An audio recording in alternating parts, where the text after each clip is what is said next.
اللہ تعالیٰ نے فرمایا، یہ جھوٹ، غیبت، گالم گلوچ جیسی تمام بری باتوں کے خلاف ڈھال ہے۔ روزہ میرے لیے ہے اور اس کا اجر بھی میں خود ہی دیتا ہوں۔ اللہ تعالیٰ قرآن کریم میں فرماتا ہے، اے ایمان والو، روزے جس طرح تم سے پہلے لوگوں پر فرض کیے گئے تھے تم پر بھی فرض کر دیے گئے ہیں تاکہ تم پرہیزگار بن جاؤ۔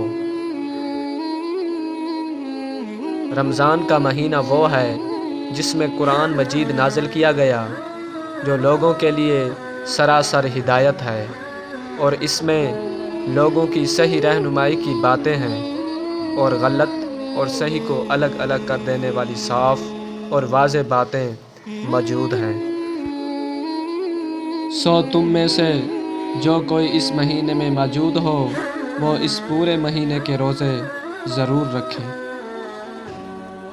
حضرت سلمان فارسی رضی اللہ تعالیٰ عنہ سے روایت ہے کہ ماہ شعبان کی آخری تاریخ کو رسول اللہ صلی اللہ علیہ وآلہ وسلم نے ہم کو ایک خطبہ دیا۔ اس میں آپ صلی اللہ علیہ وآلہ وسلم نے فرمایا، اے لوگو، تم پر ایک عظمت اور برکت والا مہینہ سایہ افغن ہو رہا ہے۔ اس مبارک مہینے کی ایک رات شب قدر 1000 مہینوں سے بہتر ہے۔ مزید ایسی ویڈیو دیکھنے کے لیے ہمارے چینل کو سبسکرائب کریں۔